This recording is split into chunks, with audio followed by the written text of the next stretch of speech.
안녕하세요. 한국사의 못을 하나씩 벗기는 대한민국 36번째 방송입니다. 저는 진행을 맡고 있는 한가운데이고요. 대한민국에서는 최근 우리 주민의식으로 본 한국사에 대한 이야기를 나누고 있습니다. 그래서 이번 방송에서 준비한 내용은 교육입니다. 어떤 나라든지 그 나라의 미래를 알려면 그 나라의 청년을 보라는 말이 있습니다.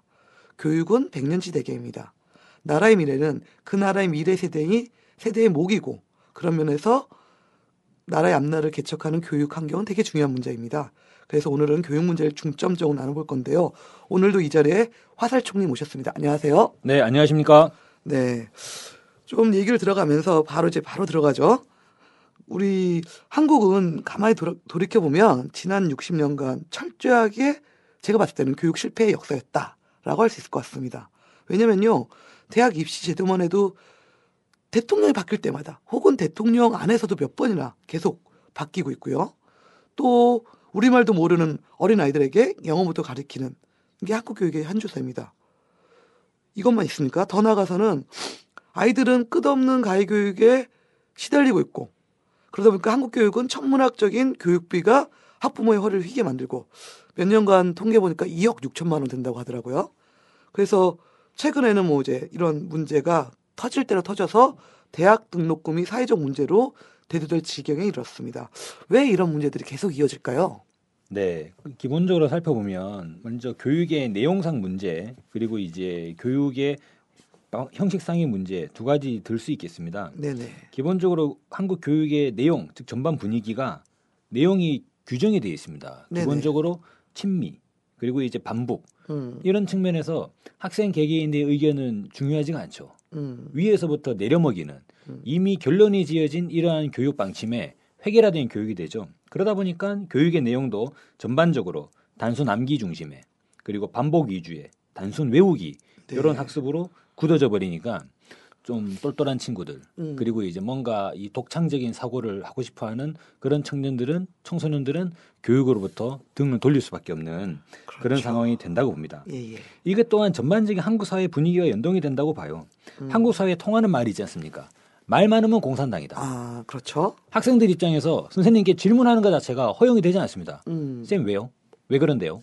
이런 질문들이 충분히 수용할 수 있어야 되는데, 그런 질문이 오히려 교사의 수업 진행을 방해하는 것으로 인식이 되고, 너는 왜 말이 많냐? 가르쳐준 대로 해. 네, 좀 뒤에 조용히 앉아 있어라. 이런 식으로 되다 보니까 사실 이 한국 교육이 제대로 자리 잡기가 어렵지 않나, 이렇게 말씀드리겠습니다. 네. 그래서 제가 질문, 아까 처음에 드린 문제는 계속 이제 좀 구조적인 문제이기 때문에 계속 이해가 날 것 같은데, 지금 우리 화살촉 씨가 말씀하신 말을 한마디로 요약하면 우리나라 교육은 국적을 잃어버린 교육, 학문이다, 이렇게 얘기할 수 있고요. 그리고 우리 흔히 말하는 인텔리 지식인들이 뭔가 새로운 창조를 위해 자유로운 사고를 해야 되는데 그러지 못하고 단순한 관리와 암기식 교육으로 초점이 맞춰져서 이것이 사회 구조적 교육 문제의 뿌리로 되고 있다, 이렇게 볼 수 있는데요. 그렇다면 한국 교육의 절대 다수가 창의력이 배제된 단순 암기 학습인데 왜 한국 교육이 이렇게 되었는지 그 뿌리서부터 한번 차근차근 살펴봤으면 좋겠습니다. 네, 그렇습니다. 한국 교육이 오늘날 교육의 문제를 이해하기 위해서는 교육의 뿌리, 그리고 교육의 시초를 살펴볼 필요가 상당히 크게 있겠죠. 네네. 다들 아시는 바와 같이 일제 식민 통치 시절에 우리 조선의 교육 현황은 그야말로 이른바 일제 그 민족 말살 정책에 의해서 그렇죠. 왜곡될 대로 왜곡돼 있었습니다. 그렇죠. 학교에서 우리말 사용이 금지돼 있었습니다. 그렇죠. 그리고 선생들이 학교에서 칼을 차고 다니면서 학생들을 이제 위협하고, 그런 위협과 강압에 사실 군국주의 문화 잔재가 학교 교육기관에 그대로 침투해 있었다. 사실 학교를 학교라고 부르기 민망할 그렇죠. 그럴 지경이었다 말씀드릴 수 있겠습니다. 그런 상황에서 1945년 해방이 되자 수많은 민족 교육자들은 이 일제에 의해서 뒤틀린, 완전히 왜곡돼 버린 이 교육 문제를 바로잡기 위해서 정말 다방면으로 노력을 많이 하셨습니다. 네. 기본적으로 교육계에 남아있는 친일 잔재를 청산해야 되는 문제, 그리고 실질적으로 이제 우리 민족에 맞는 새로운 교육 체계를 수립해야겠죠. 그렇죠. 일본왕을 천황이라 부르고 신사참배가 당연한 것으로 기술되어 있는 일제 식민지 시대 교과서를 전부 다 송두리째 배웠고 우리 민족의 얼과 정서를 전면적으로 담아내는 그러한 교과서로 새롭게 만들어내는 그런 중차대한 작업들이 아마 그 시기에 해방 시기에 나서지 않았는가 생각이 듭니다. 하지만 그 당한 이 민족 교육자들의 각고에 걸친 노력들은 그 당시에 미군정에 의해서 가혹하게 탄압을 당하고 말았습니다. 대표적으로 1946년부터 한국 교육계를 뒤흔들었던 미군정에 의한 국대한 반대 운동이 대표적인 예라고 말씀드릴 수 있습니다. 잠시 국대한 반대 투쟁이요, 반대 운동? 그것은 무엇이죠? 예, 국대한이라는 부분은 이제 미군정이 아시는 바와 같이 해방 이후에 저희는 38선 이남은 미군정의 치하로 들어가지 않습니까? 그렇죠. 사실 이제 군부 통치가 그때부터 시작이 되는 건데요. 거기에서 미군정이 여러 가지 시책들을 내는데 교육과 관련된 시책입니다. 그것을 반대하는 투쟁이죠. 1945년 9월 8일에 미군이 인천항을 통해서 이제 이 땅에 진주한 이래로 주한 미군이 서울의 각지 요소에 주둔했지 않겠습니까? 그렇겠죠. 근데 그중에 어디에 주둔했냐면 서울의 당시 경성제국대학, 지금으로 서울대학이네요. 예, 서울대학교 교정에 주한 미군이 주둔했습니다. 아니, 대학의 군대를 주둔시키는 것이 박정희 정권이 아니라 참네, 좀 충격인데 대학까지 군대 주둔을 시킨 건 박정희 정권이 아니라 저는 박정희 정권 시절서부터 그런 군부 독재 유산인 줄 알았는데 미군정이 들어오자마자 대학 내 군대를 주둔시켰군요. 결국은 이게 원조네요. 예, 그렇습니다. 학내 군대 주둔의 원조가 사실 주한미군이죠. 예. 이건 이제 우리 국민들 많은 분들이 잘 모르고 계실 수가 있는데 실질적으로 그러니까 군인들 입장에서 한번 생각을 해보더라도 어떻겠습니까? 학교라 그러면 상당한 좀 이제 편의시설 기본적으로 뭐 화장실과 강의실 방들이 좀 갖춰져 있지 않습니까? 그렇죠. 예, 아마 이제 미군들은 그 당시에 이제 한국인들을 상당히 비하하고 한국의 이제 생활 습관이나 수준들 실제로 그 당시에 또 일제 식민 통치에 의해서 조선인들의 생활이 상당히 열악한 건 사실이지 않습니까? 네, 맞아요. 그러다 보니까 아마 이 사람들이 뭐 찾다 보니 학교에 들어간 것 같습니다. 그런데 무엇보다 중요한 거는 이 사람들이 과연 미군들이 서울대학교를 대학으로 인정을 했는가? 이 참 좀 당연 애매한 문제죠. 자세하게 말씀드리면 1946년 7월 13일에 국립서울대학교 설립에 관한 법령을 군정법령 102호로 공포를 했습니다. 이 내용을 이제 통상적으로 국대안이라고 합니다. 그렇군요. 이 내용은 경성대학, 그러니까 이제 예전에 경성제대, 오늘날 서울대학교죠. 네네. 경성대학의 3개 학부와 그리고 일제 때 만들어졌던 9개 관립 전문학교가 있는데 이 학교를 전부 다 통폐합을 하는 것입니다. 통폐합이요? 예.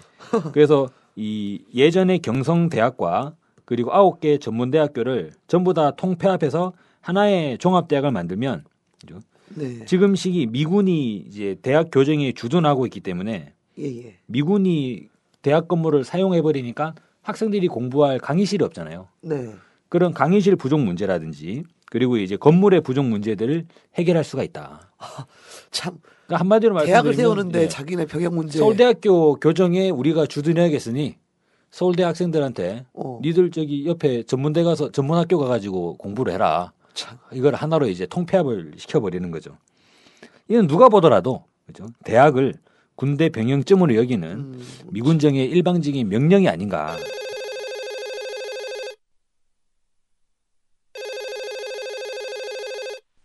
아니, 서울대학교가 어떻게 군대 병영이 됩니까? 예? 미국이 우리 대학을 일방적으로 취급했다고 하는데 요즘 대학 제도라는 게 말이에요. 뿌리가 다 미국이야, 미국. 그 미국의 하버드대는 말이죠. 200년 가까운 역사를 가지고 있어요. 미국이 우리 서울대를 무시했다고 생각이 드는데 아니 그런 상황에서 서울대학교가 어떻게 제 역할을 할 수 있었겠습니까? 미국에도 대학이 있고 대학 교수가 있는데 말이죠. 여기 대학을 나름 존중했겠지요. 그건 너무 억지주장 피시는 거 아닙니까? 네, 대학 제도 자체가 미국 등 서구 사회에 뿌리를 둔 만큼 미국이 대학을 그렇게 제멋대로 무시했겠느냐라는 질문인데요. 어떻습니까? 예, 미국은 실제로 그 경성대학 당시에 경성대학을 대학이라기보다는 군대 병영에 더 가깝게 보았던 것 같습니다. 거기에 대한 몇 가지 사실 근거가 있는데요. 충격적인 부분은 1945년 10월 17일입니다. 미군정청은 당시에 경성제대를 경성대학으로 개칭을 했는데 경성대학 학장에 이 크로포트라는 미 해군 대위를 임명을 했습니다. 미 해군 대위요? 그러니까 서울대 총장이 미군 대위가 되는 것이죠. 아니, 한국 사람도 아니고 그리고 교수도 아니고 대위라. 실제로 미군정은 1946년도 8월 22일에 국립서울대학교 설립에 관한 법령을 강행했는데요. 예. 그 당시에 이제 서울대학교 초대 총장으로 이게 정식 서울대학교가 된 거죠. 네네. 초대 총장에 해리 앤스테드라고 하는 해군 대위가 취임을 했습니다.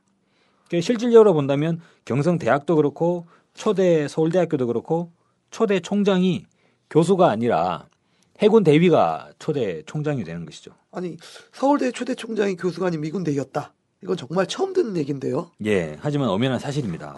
충격입니다. 충격. 일단은 지금 수많은 서울대 학생들, 예, 지금 시류와 관계없이 도서관에 들어가시는 건 그렇게 그런 측면보다는 일단 학교의 역사로부터 제대로 알고, 예, 먼저 좀 공부를 하셔야 되지 않는가 생각이 듭니다. 그렇다면 대학 총장이 미군 대위였다. 그것도 그 당시에 최고의 대학이었죠. 지금도 뭐 최고의 대학이라고 자부합니다만 사회적 반발이 만만치 않았을 것 같은데. 예, 당연하죠. 많은 사람들이 지금 오늘날에 많은 분들이 생각하시기에 그런 일이 있었지 않습니까?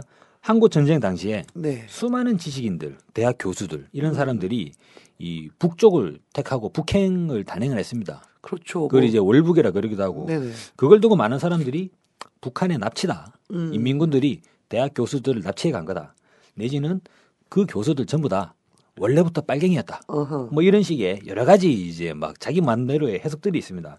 하지만 중요하게 과연 한국 전쟁 이전 시기에 네. 미군정이 우리의 학계, 우리의 이 교수 언론 학계를 어떻게 대하였는가? 라는 부분에 대해서는 아무도 이야기를 하지 않고 있죠. 네. 실질적으로 이제 그 하나밖에 없는 대학인데 그거를 전문학교랑 통합을 하면서 주요 건물 기관에는 미군정이 들어와가지고 여기는 우리가 써야겠으니 당신들은 저리 가시오 하고 있는 상황에서 대학 교수가 대학으로서의 인정을 받지 못하고 있고 대학생들도 대학생 취급을 못 받고 있는 그런 상황에서 사실상 이 국내에 있던 수많은 지식인들이 갈등할 수밖에 없지 않나 이런 생각입니다. 예, 그 얘기를 들으니까 갑자기 그 이승기 박사라고 북한에서 유명하신 분인데 원래 남쪽이 교수셨어요. 그러다 이제 월북하셔가지고 북에서 뭐 비난론? 예, 그 서울대학교 학장을 하셨죠. 뭐 그래서 그분이 뭐 결의의 꿈을 실어란 책에도 그런 게 좀 나왔는데 그 당시 상당히 궁금하신 청취자분들은 그런 책을 한번 찾아보셔도 될 것 같습니다.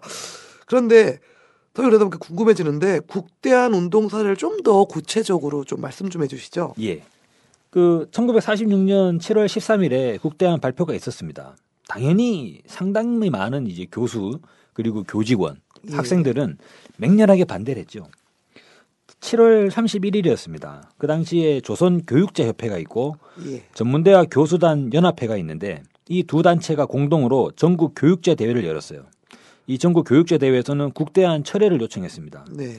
이어서 그 통합의 대상으로 되는 전문학교들, 즉 광산전문학교, 경제전문학교, 경성사범학교, 경성의학전문학교 등 그 전문학교들의 교수들과 학생들도 마찬가지로 반대운동에 가담을 한 것입니다.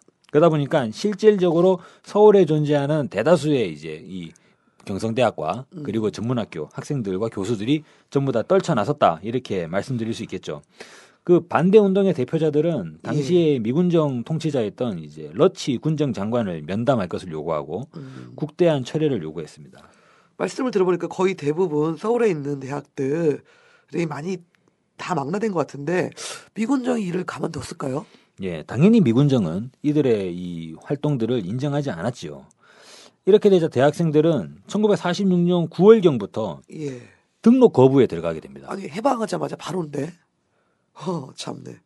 46년 9월이니까요. 1년 뒤군요. 실제로 이렇게 되는 거죠. 46년 초부터 해서 이제 국대안이 이제 7월 말에 발표가 됩니다. 예. 그러자 이거를 전면적으로 반대하는 운동들이 7월 말부터 쭉 일어나기 시작해서 9월 달에 들어와서는 아예 학교 등록 거부로 이제 반발하게 되는 것이죠.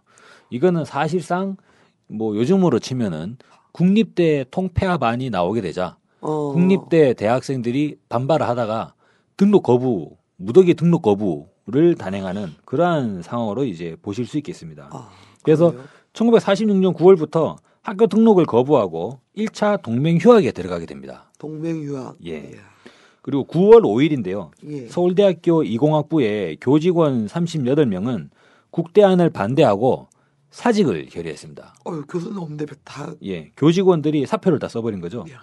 이어서 10월 4일에는 서울대 물리과대학, 그리고 11월 7일에는 법과대학이 동맹휴학을 강행했습니다. 학생들은 여기서 내용들이 좀 중요합니다. 네네. 친일 교수 배격, 당연하죠. 친일파 교수 잘라내라. 그리고 또 경찰의 학원 간섭 중지, 예. 네. 집회 허가제 폐지. 그러니까 집회를 등록해서 허가받은 집회만 할 수 있는 것이 아니라 자유롭게 집회를 보장해 달라는 것이고, 네. 국립대 행정권 일체를 중요합니다. 조선인에게 이양할 것. 예. 사실상 그 당시만 하더라도 대학의 행정권이 미군정에게 있었다는 것이죠. 그렇죠. 그리고 또 있습니다. 미국인 총장을 한국인으로 교체할 것. 예. 이런 것들을 미군정에게 요구하였다는 것입니다. 당연하게도 우리 대학인데 한국인 총장이 쓰는 게 당연한 건데 어쨌든 미국인 대학 총장을 한국 교체해달라 뭐 이런 얘기를 들어보니까 해방은 되었어도 해방이 아닌 것 같은 일제강점기와 미군정과 별 차이가 없는 너무 좀 막 나가는 상황이네요. 예. 그 미군정의 대응도 실제로 보면 일제강점기 시절의 일본 제국주의자들과 크게 다르지가 않아 보입니다. 미군정 측은 12월 18일에 국대안 반대 등교 거부가 막 일어났지 않습니까? 예. 그 물리대 그리고 상대 법대 예. 이 학교들을 휴교 처분을 내려버립니다. 휴교 처분이요. 학교 문을 닫아버리죠. 뭐 계엄령 같은 거네요. 이건 거의 보시게 되면 그 노동자들이 파업을 하니까 사주가 직장 폐쇄해버리는 뭐 이제 그런 형식으로도 볼 수 있겠는데 네네. 매우 강경 탄압으로 일관하는 것이죠. 그리고 미군 정청의 당시 대책이라는 것이 무엇이었냐면 겨울방학 전까지 등록하지 않은 학생들은 전부 다 재적 처리하겠다. 재적 처리. 그리고 동맹휴학을 지속하는 학교는 폐교시키겠다. 예. 그러한 강경 일변도의 초강경의 이제 이 대응들이 나오게 됩니다. 이 과연 군인다운 입장이었다 이렇게 평가할 수 있는데요. 지금 누구랑 비슷하네요. 나아가서 미군정은 국대안 반대 투쟁이 일파만파로 확대되자 우익 깡패들을 이제 내세워서 학생들의 국대안 반대 투쟁을 마치도 이제 좌익의 선동으로 그래서 좌익과 우익의 이념 대결로 그런 식으로 이제 포장하려고 했다. 이렇습니다. 참, 지금이나 그때나 뭐 별반 차이가 없네요. 이 과정에서 좀 중요한 문제가 되는 것이 이것이 바로 저는 한국 교육의 모순의 원인이 나타난다고 보는 것입니다. 이 과정에서 일제 식민 통치 청산을 위해서 그리고 민족 교육과 참신한 민족 영재를 기르기 위한 정말 그 뜻있는 교육자들과 학생들이 무더기로 교단에서 쫓겨나는 사태가 나타나게 됩니다. 그렇겠네요. 대략적인 추정치로 교수 380명과 와우. 학생들 약 5천 명에 이르는 그죠? 상당수 교수 학생들이 이 국대안 반대 투쟁으로 해직당하고 퇴학 처분당했습니다. 그 당시에 이 정도면 상당한 숫자인데요. 그렇죠. 우리 2천만 동 오늘날도 아니고 그렇죠. 예전에 또 대학이 얼마나 또 귀했습니까?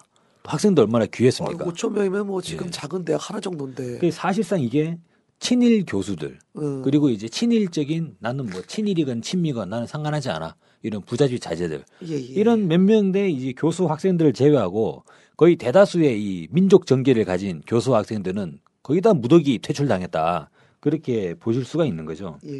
국대안 투쟁 이후에 양심적 교원들은 학교에서 다 쫓겨나 버렸습니다. 그래서 사실상 민족 교육을 펼칠 기반이 무너져 버렸죠. 한국 전쟁 이후에 정부 정책에 대한 교원들의 반대는 교원들이 정부 정책에 대한 이런저런 반대 의견을 표시할 수 있지 않겠습니까? 그렇죠. 거기에는 또한 이념 공세가 더해져 버려서 어허. 사실상 뭔가 사회주의적이고 뭔가 북한 쪽에 뭐 아니냐 이런 식의 요즘 용어로 보면 이제 종북이죠. 예, 이런 게 되는 것이죠. 바로 국대안 반대 투쟁을 계기로 민족 정신이 남아있던 수많은 학자 학생들이 학교에서 쫓겨나고 그 결과로 한국 교육은 그 시작부터 매우 심각하게 왜곡돼 버렸다 이렇게 말씀드릴 수 있습니다. 네, 제가 중간에도 그 얘기 듣다 깜짝 놀라서 말씀드린 것처럼 한국 사회에서 그 당시 한국 사회에서 45년 이후에 해방된 이후에 무려 400여 명에 가까운 교수들이 교단에서 쫓겨났다고 하는 것은 반대적으로 아까 말씀하신 것처럼 그 자리를 지킨 교수나 아니면 새로운 임용곡을 보고 들어간 교수나 어떤 사람이었는지 다 짐작이 됩니다. 그리고 이제 다시 쭉 생각하다 보니까 오늘날 수많은 사학재단들, 더 많은 이제 대학들이 일어났는데 부패 비리의 온상으로 지목되는 것이 다 여기와도 연동이 되어 있지 않은가 싶고요.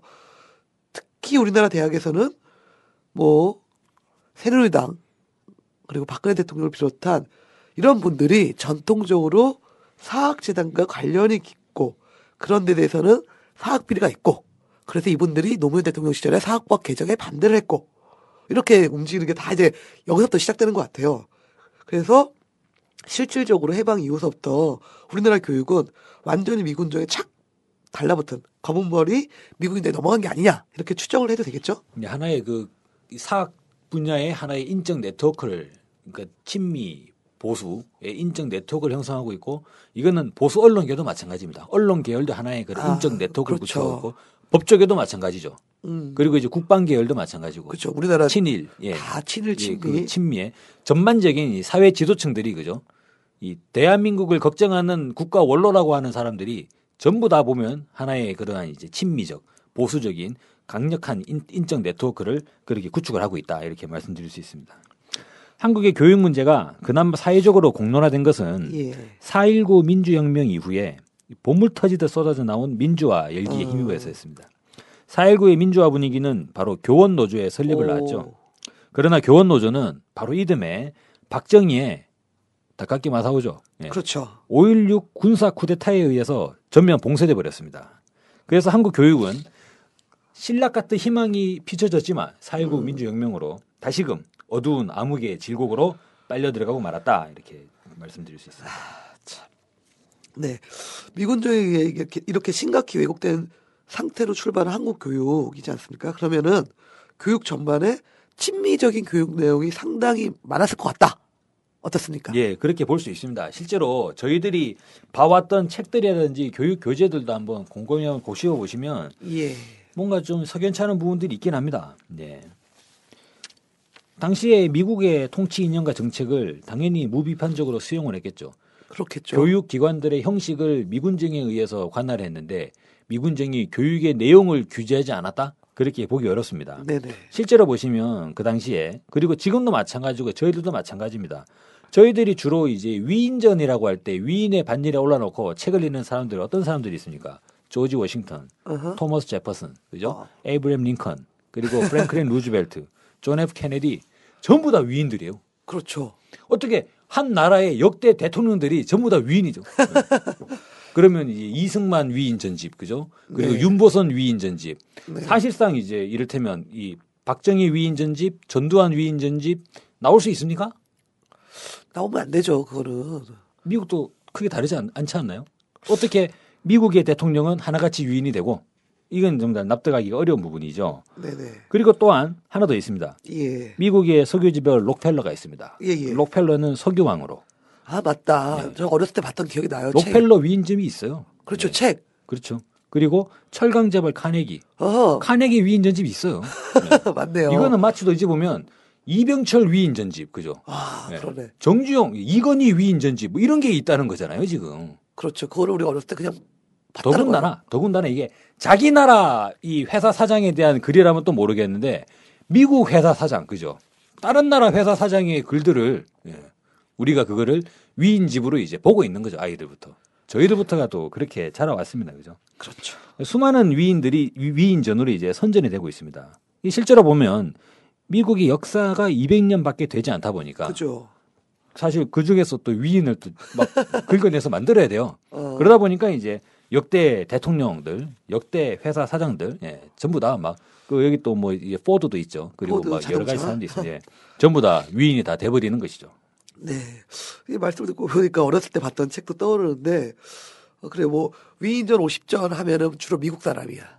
그렇죠? 그런 게 많았던 기억이 나는데, 근데 제 생각은 이러한 친미적 내용도 문제지만, 돌아보면, 단복 대결, 북한은 나쁘다, 빨갱이다, 이런 의식도 막 교육에서 고취시킨 것도 큰 문제 아니겠습니까? 예, 그렇습니다. 학교 교육은 한국 전쟁의 상처를 고취시키면서 반공이라는 국시 아래 이제 북한과 맞서 싸우기 위한 정신적 태세. 이건 주로 뭐 도덕 과목, 거의 뭐 도덕 과목은 예전에 반공이라고 해도 뭐 무방하죠. 그리고 군사 기술적 태세까지도. 즉, 그렇죠. 이것은 교련이었습니다. 예, 여자는 붕대 같고. 예, 거기에 집중됐습니다. 저도 이제 저희 초등학교 때부터 저희 학교 선생님께서 수업을 하시다가 그분이 뭔가 좀 이제 딱 느낌이 딱 오시면 바로 이 칠판 옆에 있는 칠판 옆에 항상 한반도 전도가 있지 않습니까? 네.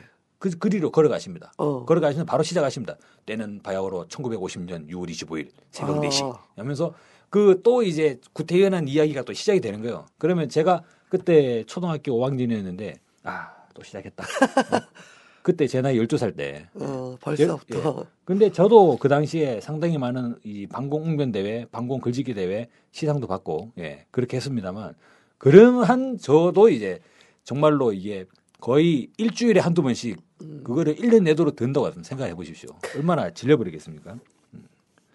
사실은 이제 이 학생들은 방공 웅변 대회, 그죠? 방공 포스터 대회. 많이 제가 했죠. 이 방공 포스터 그죠? 그 예전에 그 포스터 칼라를 가지고 예전에 물감 사는 거 있지 않습니까? 예. 그 처음에 포스터 칼라를 사게 되잖아요. 그 전에 네. 그림 물감을 사다가 그 포스터 칼라를 가지고 뭘 하느냐면 방공 포스터만 만들었던 기억이 나요. 예. 방공 구호도 있죠. 그렇죠. 어떻게 하면 그 방공구를 또 만들어내나 주로 글짓기 이런 것들 많이 했었던 것 같은데 각종 이념 선전 활동들을 학생들이 내몰렸다. 그리고 매 학기 방학마다는 방공 소설 읽기가 방학 숙제로 주어졌습니다. 네. 그리고 학생들은 당시에 한국전쟁 당시에 낙동강 전선의 그 학도병들 그리고 밑도 끝도 없이 밀려 내려왔다고 이제 이야기 듣고 있는 중공군의 인해 전술 그러한 주장들을 초등학교, 중학교, 고등학교 12년간 빠짐없이 들어야 했습니다. 그 학교 교육은 또한 네. 일제 시절에 일본 식민지 강점 시절에 군국주의 교육 문화가 그대로 남아 있었습니다. 전국의 모든 학교 이거는 이제 70년대 유신 시절부터 쭉 지속되었던 관행이라고 봅니다. 전교생들을 운동장에 일렬로 쫙 세워놓고 마치도 이제 군인들 열병 애국조회 그죠 그 연병장에 쫙 이렇게 정렬하듯이 그래서 애국조회 교장 선생님 훈화 말씀을 듣는 네. 그런 적이 있었습니다. 기억납니다. 학교 당국의 조치에 반발한 학생들은 몽둥이 세례를 면치 못했습니다. 그 당시에 저도 기억나요. 제가 나온 초등학교가 그 전두환 전 대통령의 동생이 나온 학교입니다. 그때 제 고향이 또 그쪽이기 때문에 저 경상도 그때 대구 쪽. 그 교장 선생님 훈화 말씀마다 지금도 기억이 납니다. 학생 여러분, 여러분은 전두환 대통령 각하의 동생분께서 나오신 이 학교를 다니고 있다는 영광을 맨날 그 얘기를 하는 거예요. 아니 동생아 무슨 상관이냐고. 그래서 전두환도 아닌데. 체육관 하나가 생기긴 했어요. 예. 그 번듯한 체육관 하나가 생기긴 했는데 아무튼 그런 이야기를 상당히 들으면서 자랐습니다. 학생들 모두가 체벌을 받는 단체 기합인 얼차려, 그죠? 한국 교육에서는 비일비재했죠. 사실상 보면 군대에서의 생활과 학교에서의 생활이 크게 다르지 않은. 그렇죠. 선생님들이 이 몽둥이들을 제가 중학교 다닐 때 저희 중학교는 전부 일괄 구매해가지고 몽둥이를 맞췄습니다. 박달나무로. 네, 박달나무가 아프긴 해요. 남자 중학교를 다녔긴 하지만 이거를 사랑의 매라고 해서 선생님들이 일괄 구매해가지고 그거를 이제 다 들고 다니셨어요. 그렇죠. 일제 시대 때 칼을 차고 다녔다고 하는데 이 좀 문제가 되는 것이죠. 그러다 보니까 그런 또 영화가 생각나요. 말죽거리 잔혹사. 네. 교련, 선도부 예. 때리는 거 잔인하게 나왔던 그렇죠. 말죽거리 잔혹사. 그게 70년대 후반 서울에 있는 고등학교 얘기였는데 실질적으로 70년대, 80년대 이런 엄청난 그 일제 문화 이런 걸 했고 또 얘기하면 있지 않을까. 국민교육헌장. 네. 그다음에 맨날 뭐 국기에 대한 명예상. 우리는 민족 중흥의 역사적 상을 띠고 이 땅에 태어났다. 네. 지금도 책받침이 다 있고 말입니다. 예. 근데 그게 우리 민족의 좋은 의식을 고취시키는 게 아니라 결국 이제 반공의식, 반부의식을 심어주면서 어렸을 때부터 저희는 그런 이념에 시달렸던 것 같아요.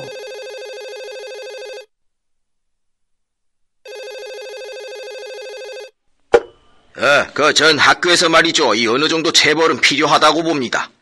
요즘 교권이 말이 아니에요. 학생들이 선생을 무시하고 말도 안 듣고 말이야.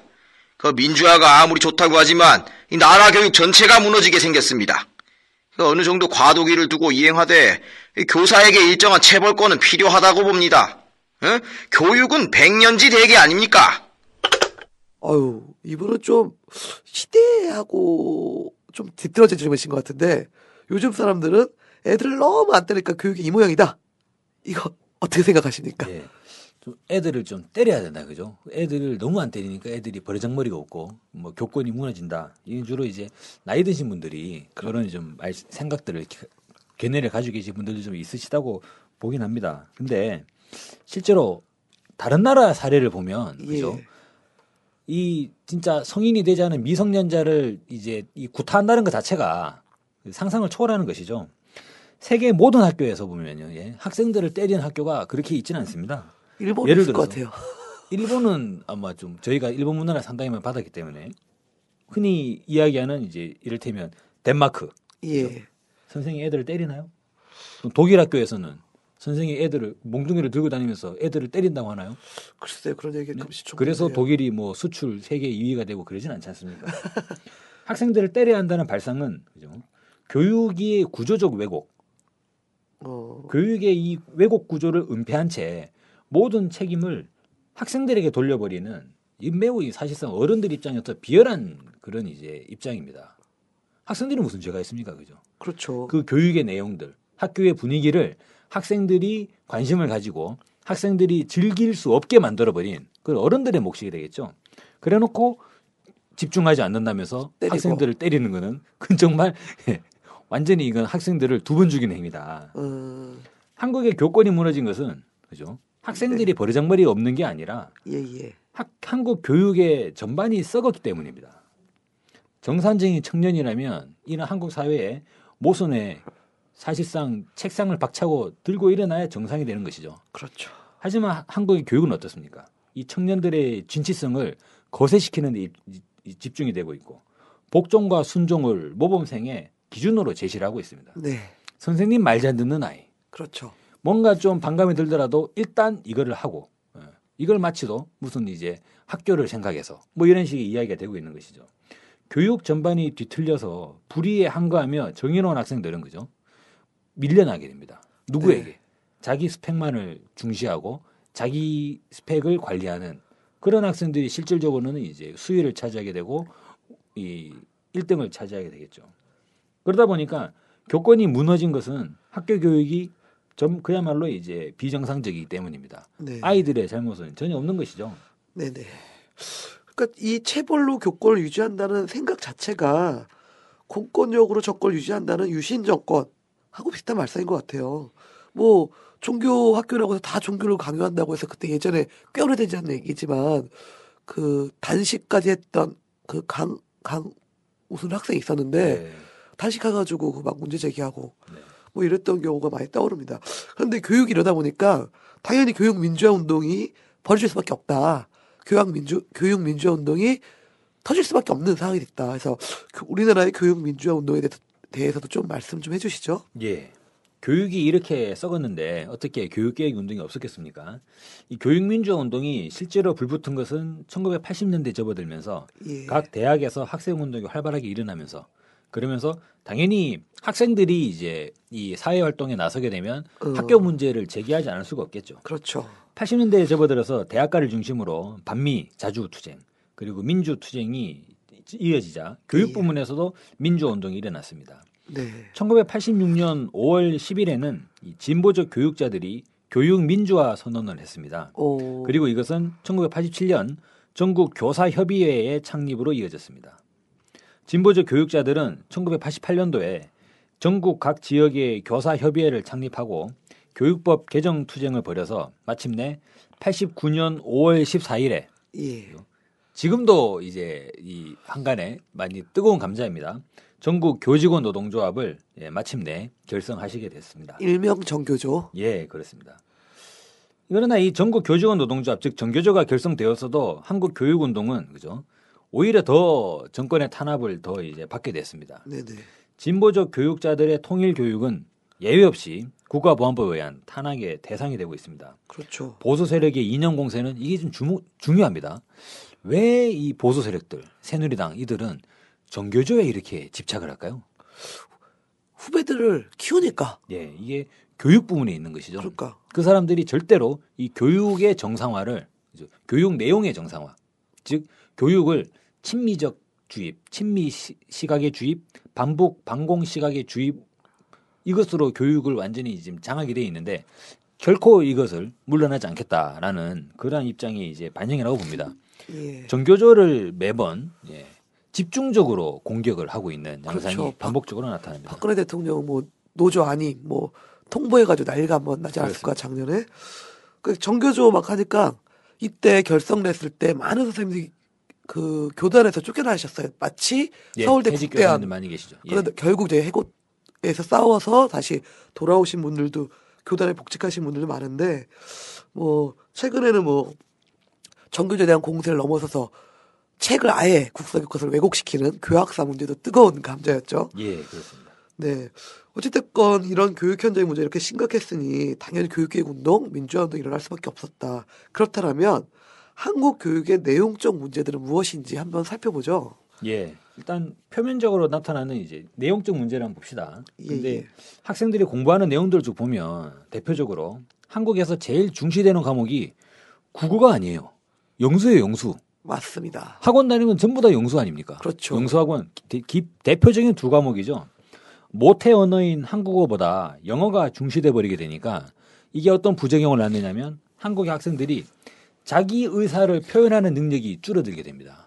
국어 공부를 열심히 하면서 토론이라든지 발제 이런 것들을 활발하게 하면서 자기 생각을 정리하고 자기 생각을 표현하고 다른 사람의 생각을 경청하고 이런 능력들을 키워야지 일종의 사회성 이후에 이제 그 직장이라든지 사회의 어떤 역할을 충분히 해 나가면서 국가 발전에 기여할 수 있지 않겠습니까? 네, 그렇죠. 그런데 국어 공부를 안 해요.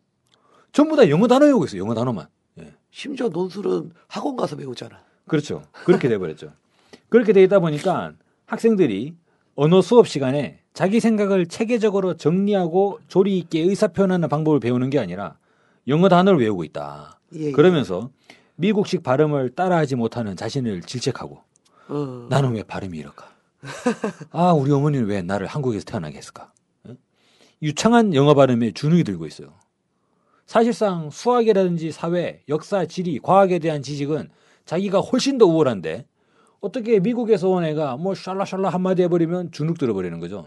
대표적 사례가 CF에 나옵니다. CF 보시면 미국 사람 한마디 딱 하지 않습니까? 네. 대표 뭐 어떤 게 있습니까? 뭐 매치니코프라든지 아니면은 뭐 그런 뭐 닥터 누가 와가지고 한마디씩 던지잖아요. 마지막에 네. 미국 사람들이 그런 CF의 상당 부분이 그렇게 진행되지 않습니까? 텔레비를 안 봐가지고. 예. 보시면 그런 부분이 있습니다. 학생들이 또한 이제 영어 공부를 하는 과정에서 다양한 영어 지문을 구하게 되겠죠. 영어는 또 한국에서는 독해가 또 중요하지 않습니까? 그렇죠. 그러다 보면 독해 문장을 구하는 과정에서 자연스럽게 미국의 사상과 문화를 받아들이게 되죠. 세계관이 형성되는 청소년 시절에 접하는 영어 지문, 영어 논설, 그리고 미국 사람들의 연설문 이런 부분들은 기본적으로 자연스럽게 친미적 시각이 들어가는 그런 교과를 낳게 됩니다. 저는 단 한 번도 우리 학생들이 네. 중고등학교 그 기간에 우리나라의 연설문들, 그죠? 김대중 대통령의 뭐 어떤 연설이라든지 네네. 6.15 공동선언의 내용이라든지 그런 것들을 한 번이라도 공부를 해봤으면 좋겠어요. 그거 하다가 이제 선생님이 잡혀가자 유교가 말이야. 그렇죠. 예. 네, 그렇군요. 참 씁쓸합니다.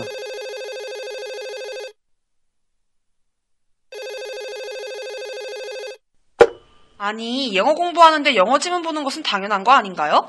그리고 미국 대통령들은 짧은 역사지만 미국을 세계 초 강대국으로 만들었으니까 워싱턴, 제퍼슨, 링컨 등은 그의 대통령들이 다 위대해서 위인집을 잇는 거잖아요. 저도 미국만 따라다니는 거 싫어하는 사람이지만 미국의 훌륭한 것은 훌륭하다고 인정해줘야 하지 않을까요? 맞아요. 미국 실제로 잘하는 것도 있죠. 잘하는 걸 잘한다고 하는데 뭐가 문제냐 이런 질문인 것 같은데 이거에 대해서 좀 얘기 좀 해주시죠. 예.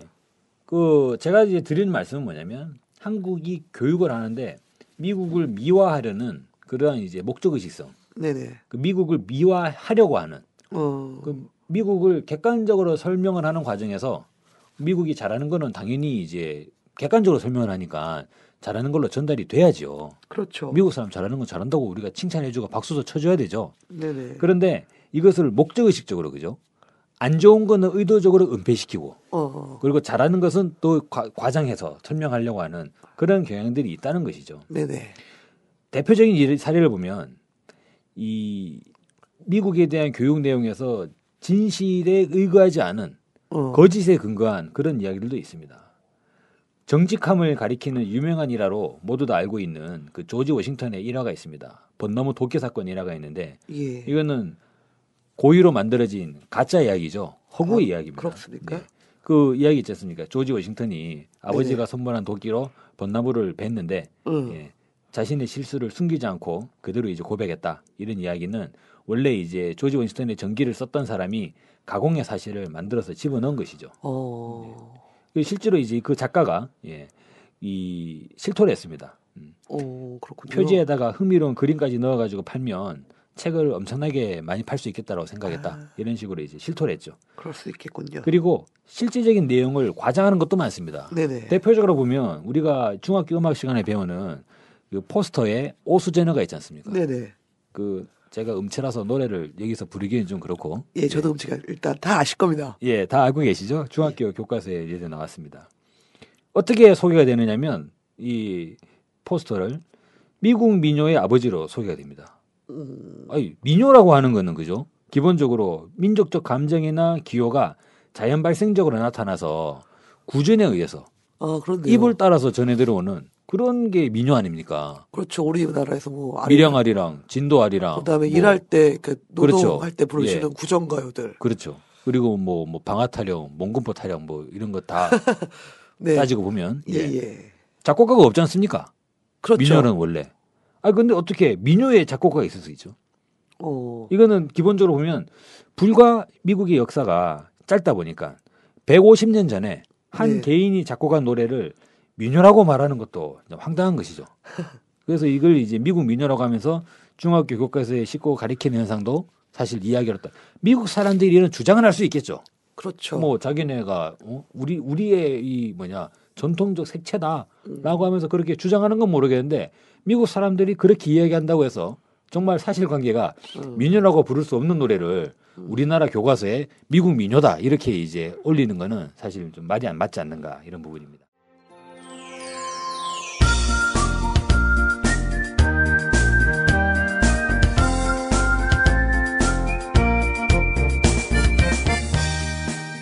주권방송과 함께 박근혜 시대를 헤쳐가시는 애청자 여러분께 정중히 인사드립니다. 저는 주권방송 대표 권호혁입니다. 부정과 불법, 반민주화 반평화, 반민생으로 점철되었던 2013년 한 해 동안 용감히 싸워오신 모든 분들께 존경과 박수를 보냅니다. 주권방송은 라디오 반민특위, 국민이 갑이다, 꼴통경제, 나를 미치게 하는 것들, 신성국 신부의 시대의 징표, 대한민국 등의 팟캐스트 라디오 방송과 채널 615, 미국에서 바라본 한반도의 오늘 등의 TV 방송을 제작하고 있습니다. 이 외에도 현장 취재와 생중계, 특별방송 등 다양한 방송을 제작 공급하고 있습니다. 주권방송이 민중의 눈과 귀를 멀게 하는 공중파와 종편, 신문들에 맞서 진보 언론의 사명을 해올 수 있는 힘은 애청자분들의 적극적인 참여에 있습니다. 2014년 더 용감하고 더 완강하게 싸울 수 있도록 여러분들의 적극적인 참여를 호소합니다. 주권방송을 후원해 주십시오. 홈페이지 www.eurotv.net에서 민들레 홀씨 정기 후원자로 참여해 주시거나 우리은행 1050-501-779765 주식회사 주권방송으로 직접 신청하실 수 있습니다. 주권방송은 올해에도 변함없이 평화번영과 민주회복을 위한 진보 언론의 사명을 성실히 수행할 것입니다. 2014년에도 주권방송과 함께 해주십시오. 감사합니다.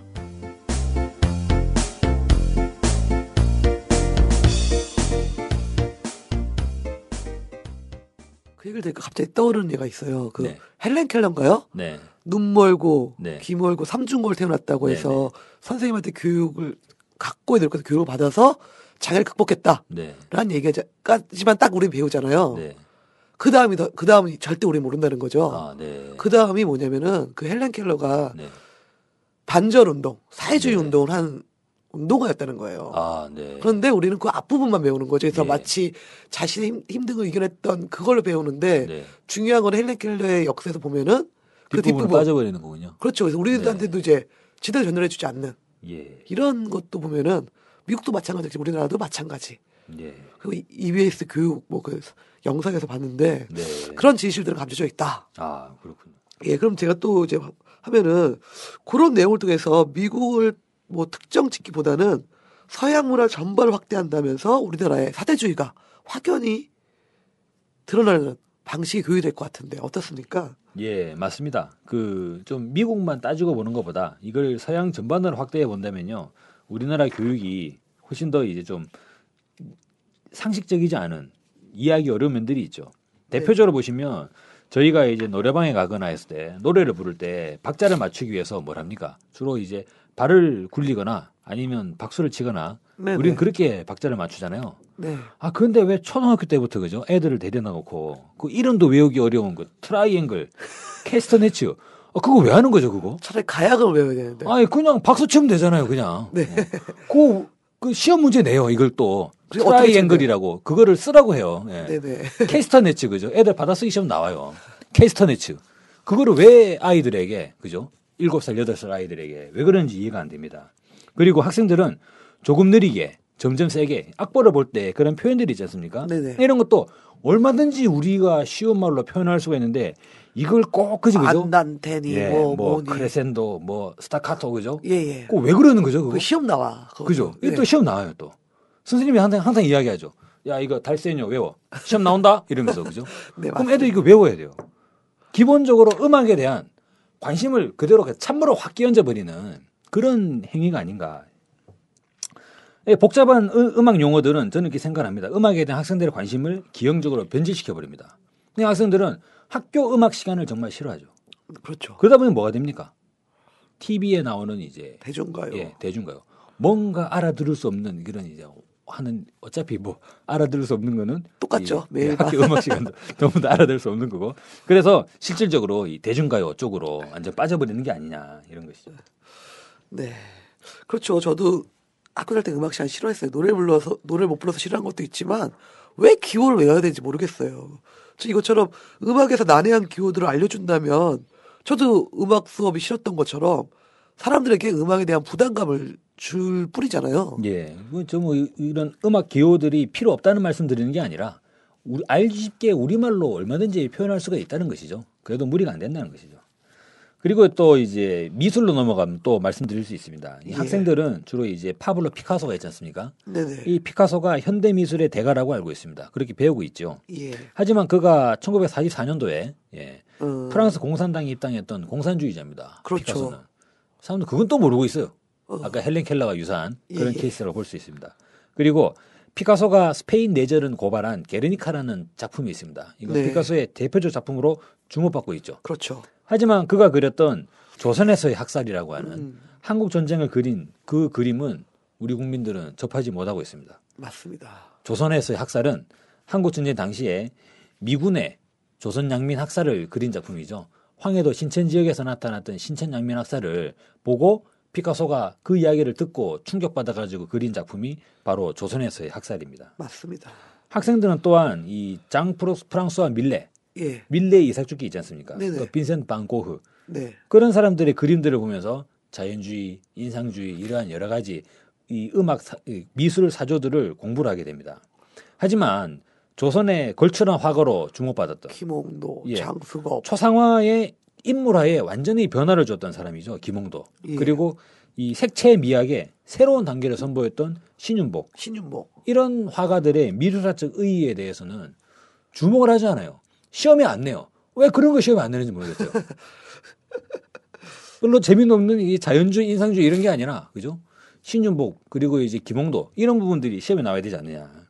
이런 과정에서 학생들은 한복이 나타내는 선의 미학을 볼 수 없습니다. 네. 그 대신에 중세 시기에 이제 서양 드레스들을 보고 눈에 익히게 막 되죠. 쪼고 아우 그거 가정 시간에 힘들어요. 그런 거 그렇죠. 배우려면. 특히나 중요한 건 뭐냐면 인물화의 서양 편중도가 너무 심합니다. 이 주로 이제 인물화 대생을 배울 때 아하. 주로 이제 석고몽을 가지고 석고 대생을 하지 않습니까? 그렇죠. 그 석고 대생을 할 때 이상하게 전부 다 우리는 동양인의 DNA를 가지고 있는데 서양인들의 석고몽을 가지고 석고 대생을 연습한다는 거예요. 아, 그렇죠. 그 왜 그러죠? 그것뿐이 못 만들어. 그죠? 네. 학교에서 배우는 인물화들도 대체로 서양인들을 모사한 서양 화가의 작품이 기본이다 봅니다. 그러다 보니까 이상하게 우리는 검은 머리에 검은 눈동자를 가지고 태어난 한국 사람들인데 우리들이 노랑 머리에 푸른 눈을 그린 그런 그림을 가지고 인물화를 공부를 하고 있습니다. 이건 정말로 앞뒤가 안 맞는 것이죠. 우린 여기 함께 살고 있지 않나 저들의 염려와 살뜰한 보살핌 아래 벌건 대낮에도 강도들에게 잔인하게 유린당하는 여자들은 말고 닭장 차이에 대한민국 36번째 방송 한국 교육의 문제 이야기하고 있는데 오늘은 그 출발과 전반 내용에 대해서 몇 가지 얘기했습니다. 저희가 말씀드린 것처럼 교육은 100년지 대계, 즉 100년을 내다보면서 계획을 세워야 하는 중요한 국가의 핵심 사업입니다. 근데 우리나라는 뭐 일제시대 때 그렇다 치더라도 45년 해방되자마자 그런 100년을 내다보기는커녕 미군정으로부터 시작된 교육 내용, 교육 체계로 지금까지 이어지고 있다. 그리고 심지어 그런 교육 내용도 서구 중심, 그리고 우리 민족을 정확히 알기보다는 다른 나라를 알게 되고 반국 의식에 시달리면서 교육 내용을 배우지 않았는가. 지금도 그 교육이 이어지고 있죠. 이런 문제는 상당히 심각하다. 그러면서 이제 주된 이런 내용들이 시험에 나오냐 마느냐 갖고 가르치기 때문에 아이들의 창조성 이런 거는 많이 사라지고 있는 이런 교육의 현실에 대해서 알아봤습니다. 정말 너무 차차합니다. 착잡해서 제가 지금 감기가 들어올렸는데 막 목이 막 메이네요. 그래서 뭐 사회자님께서 목이 메이셔가지고 지금. 예. 그래서 저희가 교육 문제 이렇게 끝낼 수 없다. 그래서 다음 교육 시간에는 지금 한국 교육의 좀 현재 실태 그리고 뭐 교육 개방 그다음에 한국의 학문적 현황 이런 걸 가지고 좀 총체적으로 더 알아보면서 한국 교육의 현재의 심각성을 좀 더 한 번 더 이야기하는 시간을 좀 가져볼까 합니다. 그래서 이러한 교육을 정확히 우리가 진단을 해야지 그에 대한 대안도 세워서 나라의 미래를 세울 수 있기 때문에 다음 주 한 번 더 방송을 할 예정이고요. 오늘은 일단은 우리 교육의 시작과 전반적인 내용의 문제점을 짚어보는 것으로서 방송을 마치도록 하겠습니다.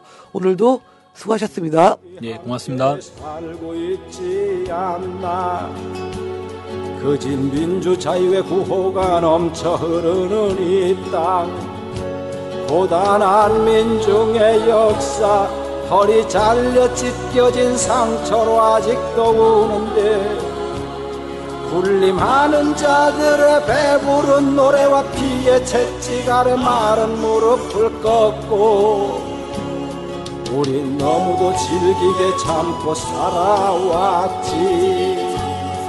우린 너무 오래 참고 살아왔어. 대한민국 저들의 공화국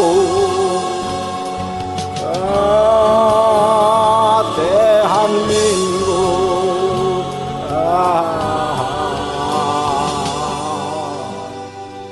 대한민국